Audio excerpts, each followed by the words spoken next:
Don't mention them. Hello, I'm H.G. Tudor. As per the Times and an article by Roya Nikar, Prince William boards a flight to New York today, and he's going to be there for 2 days of green campaigning and diplomatic schmoozing.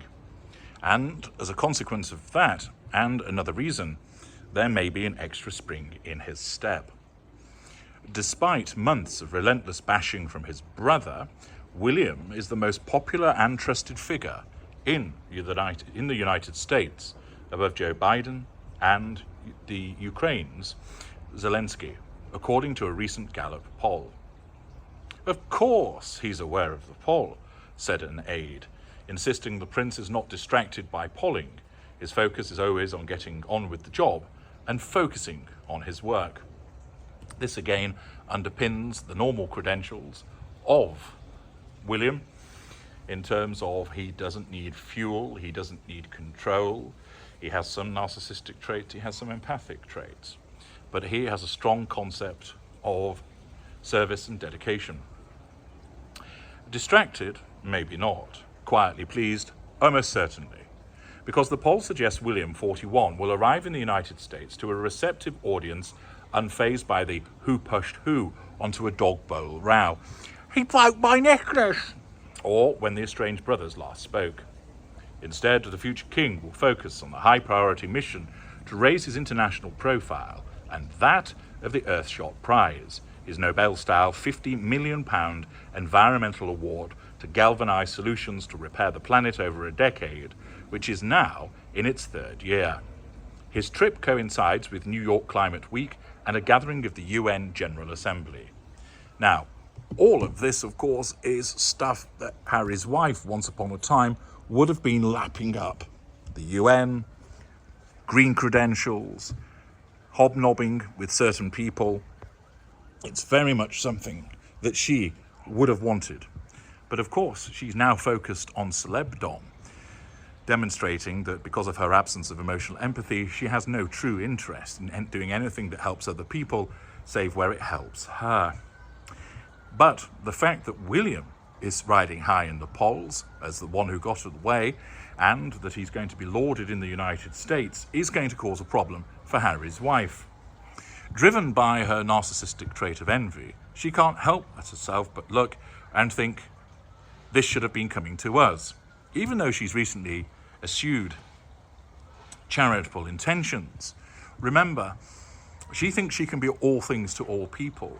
And in actual fact, what she would do is blame Harry and say, why can't you be more like your brother?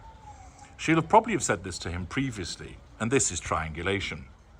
I've explained the concept to you previously, but quite simply, it's where the narcissist utilizes people, events, or things to compare you to those people, events, or things, sometimes favorably, which is a benign triangulation, for instance, telling you that you're much better than the narcissist X, or malignly, where, for instance, the narcissist bemoans the fact that they're with you and wishes that you were more like the X, or that you were more like somebody else that would be known. And therefore, in the circumstances, with this news that William is going to receive a rapturous welcome and that what he's doing is viewed favourably, this is going to cause some gnashing of teeth in Monty Shit Show. Nevertheless, Harry's wife will be motivated to use this against her husband in his sustained devaluation by explaining, why can't you be more like William? During his visit, William will meet the UN Secretary General, Antonio Guterres, hold bilateral meetings with delegations from Ecuador and Vanuatu, wade into the Hudson River to highlight a pioneering water project, and unveil this year's 15 Earthshot finalists before November's awards ceremony in Singapore, which he will attend with the Princess of Wales, aka the Nemesis. All fantastic stuff for them, all stuff which is going to be problematic to Harry's wife. Since postponing a visit to New York last September after the death of Queen Elizabeth, William visited Boston in November with Kate for the second Earthshot Awards, but aides say he was very keen to return to New York for his second solo overseas visit this year. In March, he travelled to Poland, where he met with the president in Warsaw and went to the border with Ukraine to thank British and Polish troops providing support to Ukraine in the war with Russia. An aide said, "This trip is part of his evolution as a global statesman, which is incredibly important, especially since becoming Prince of Wales. He and his courtiers have been thinking about how to manage that transition from Duke of Cambridge to the next king. You've seen a number of iterations of that, whether that's meeting Joe Biden in Boston or traveling to the border with Ukraine and talking about the importance of fighting for our freedoms. The US is very important to him. The world's climate movers and shakers will be in New York having conversations about the future of the planet. And the Prince is keen to be part of those conversations and put earthshot front and centre. He has huge ambitions for what the prize can become and is extremely focused on its legacy and impact." After Prince Harry's round of US television interviews to promote his memoir, Spare, it is understood that all the main television networks have bid for interviews with William.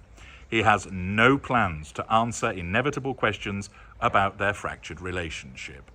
The message is, don't mention them, as the expertly advised Prince of Wales maintains his no-contact regime, not talking about the narcissist and not talking about the narcissist victim either.